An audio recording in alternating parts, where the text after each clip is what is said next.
Ravi de vous retrouver sur un News Sécurité pour cette matinale, cette formidable matinale des partenaires qui continue en direct. Et nous allons, comme je vous l'avais promis, parler formation et développement des compétences. Quelle nouveauté! Alors on le sait, on n'a pas arrêté d'en parler durant toute la matinée.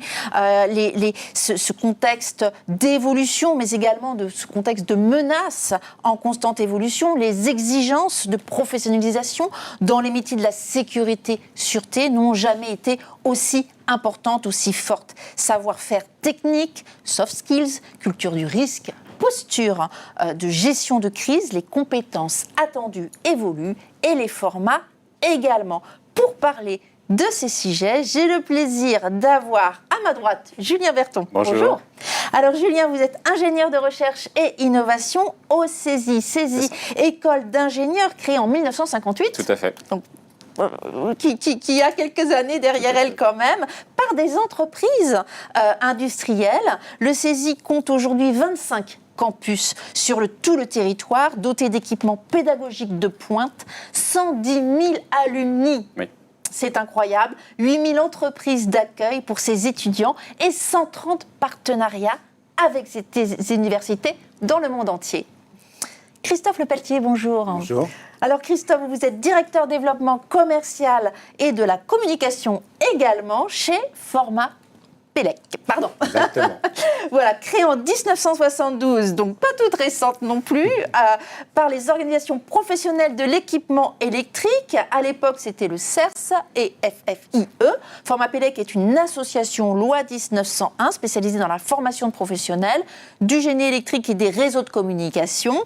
Formation pour les professionnels dans tous les domaines, sécurité, prévention sécurité électrique, travaux sous tension, fibre optique, bâtiments intelligents, management réseau, distribution, bande de recharge photovoltaïque, bref, tout le panel dans le domaine de l'électrique et aujourd'hui, réseau de communication comme je disais et sécurité, sûreté bien évidemment. Nous allons tout d'abord évoquer dans un premier temps les nouveaux besoins de formation qu'il y a au regard des nouveaux marchés, comme je le disais, en pleine évolution et de l'évolution des activités, par conséquent, des entreprises. Julien, j'ai expliqué d'où vous veniez, qui vous représentiez aujourd'hui, donc le CESI.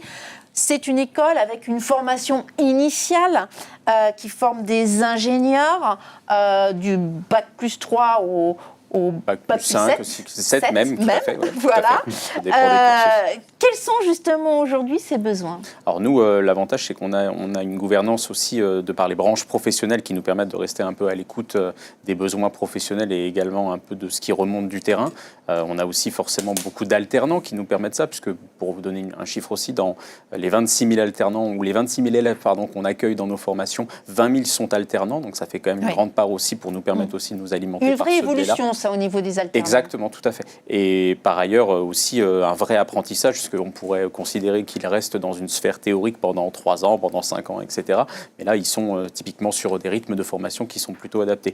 Sur votre question sur effectivement les besoins actuels et ce qui remonte, effectivement, de par notre gouvernance et aussi de par ces acteurs, on voit beaucoup, et ça vient aussi être un peu en synchronisation à ce que j'ai entendu ce matin, sur des besoins sur de la formation sur de l'IA, bien entendu. Alors l'IA en tant que usage et aussi pour des développements ultérieurs, mais aussi en termes d'architecture. Quand je parle d'architecture, c'est ne pas seulement se fier à des plateformes aujourd'hui d'IA qui existent, mais aussi apprendre à déployer des solutions d'intelligence artificielle locale. Ça aussi fait appel à des questions de souveraineté et également de transfert des données. Aujourd'hui, par exemple, nos élèves utilisent beaucoup l'IA sans forcément se rendre compte des impacts que ça a quand on alimente l'IA avec telle ou telle donnée et où est-ce que les données vont, est-ce qu'elles sont chiffrées ou pas. On suppose que c'est le cas, mais c'est pas évident. Dans les besoins métiers qu'on remonte aussi, on a de l'expertise data. Là aussi, on parlait de l'IoT, du smart building, etc. Dans un de nos bâtiments, on a un de nos bâtiments qui génère typiquement l'équivalent de 2000 points de données par minute. On parlait d'ailleurs de la donnée utile et pas utile et de savoir un petit peu distinguer les données et de les les faire parler. Dans ce cas-là, c'est aussi un vrai métier et donc on essaye aussi de le mettre dans nos formations. Et puis aussi, bien entendu, la cyber, puisque c'est aussi les éléments d'actualité sur le sujet avec les cyberattaques qui n'arrêtent pas et qui continuent de toute manière et qui nécessitent une adaptation constante. Merci beaucoup Christophe. Christophe, alors vous êtes sur la formation continue auprès d'acteurs qui sont déjà dans la profession, en règle générale. Pas toujours, mais en règle générale. Oui, alors nous, effectivement, là, je vais parler de la transition énergétique qui représente vraiment pour le pays un défi industriel vraiment très important. On peut noter le développement des énergies renouvelables, ça c'est le premier point. Donc, par exemple, l'installation des panneaux solaires, photovoltaïques, le développement de la mobilité électrique. Donc, il va bien falloir alimenter ou connecter ces panneaux et ces bornes de recharge. Ce qui fait que le réseau en lui-même, le réseau électrique, va devoir aussi évoluer. Donc, la filière estime que d'ici 2030, 40 à 45 000 recrutements sont nécessaires à raison de 7 000 par an, ce qui est énorme. Donc, la formation initiale est forcément impactée, mais la formation continue également. À ce titre, nous, on voit déjà des formations, je dirais, qui sont de plus en plus prisées.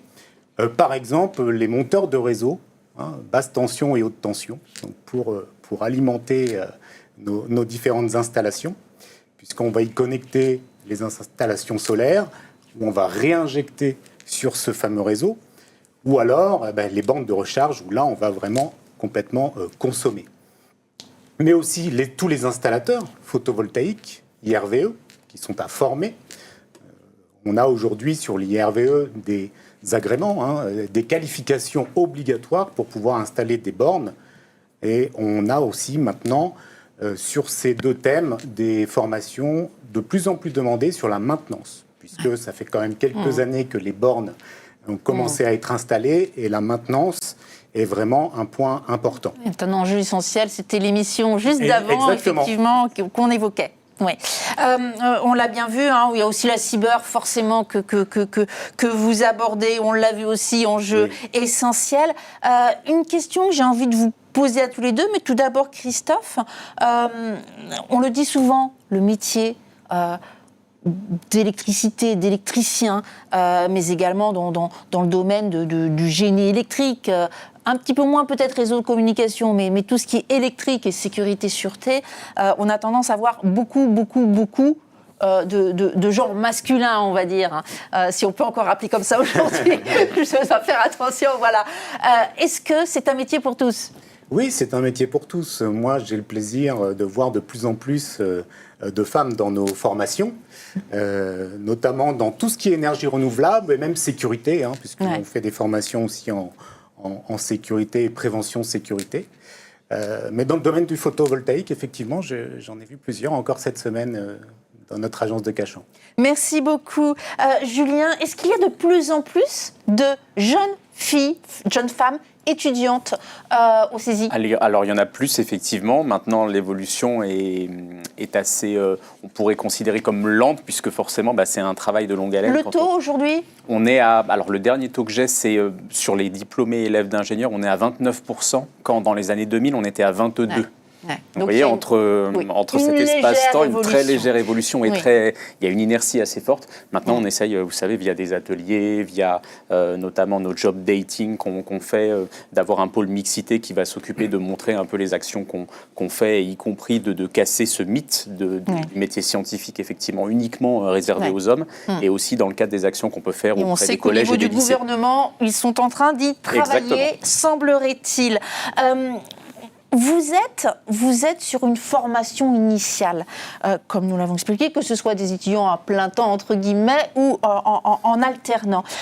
Comment est-ce qu'on peut faire et comment, au sein du CESI, vous prenez en compte le fait qu'il faille toujours être à niveau pour les talents de demain, aussi bien au niveau des professeurs, en interne, qu'en externe? Alors après, c'est vrai que nous, on a une obligation et aussi une démarche de formation continue de nos internes, mais aussi de nos externes, pour pouvoir justement, effectivement, mettre à jour déjà nos programmes et aussi les déploiements pédagogiques qui en sont faits. Et puis, on a une grande chance à CESI, c'est qu'on dispose, comme vous l'avez dit en introduction, de plateformes plateformes technologiques qui nous permettent non pas uniquement de se baser sur des expérimentations théoriques, sur des cours qui ne seraient que un examen de littérature ou autre chose pendant 7 ou 8 heures de temps, mais bien sûr de l'application systématique de ce qu'on essaye de démontrer d'un point de vue théorique. Et donc même dans notre démarche pédagogique avec la 2P2, c'est ce qu'on fait. On les confronte à typiquement une problématique professionnelle et ils doivent ensuite en chercher d'abord les solutions avant de passer à une sorte de structuration intellectuelle pour comprendre effectivement les concepts qu'ils ont peut-être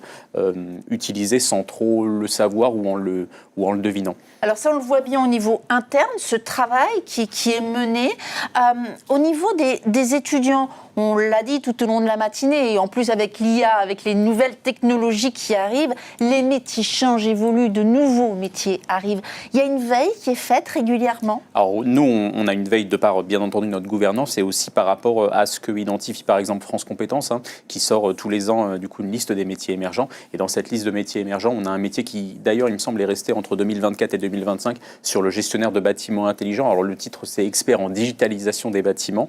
Et donc dans ce cadre-là, ça revêt aussi pas mal de points pédagogiques et aussi d'éléments qu'on doit à la fois développer certes à l'école et qu'on peut aussi développer. On a aussi un smart building dans notre campus de Nanterre qui nous permet aussi d'appliquer vraiment ces concepts et donc aussi d'explorer quelque part ces futurs métiers. On appelle chez nous ce bâtiment le bâtiment du futur. On essaye aussi de mettre dans ce bâtiment des technologies soit actuelles ou entre guillemets futuristes. Ça fait un peu, très marketing de dire ça. Une sorte de laboratoire. Exactement. Qui vous permet effectivement d'envisager ce qui peut être ajouté dans un cursus qui existe déjà ou bien de créer de nouvelles choses validées bien évidemment après par les autorités compétentes.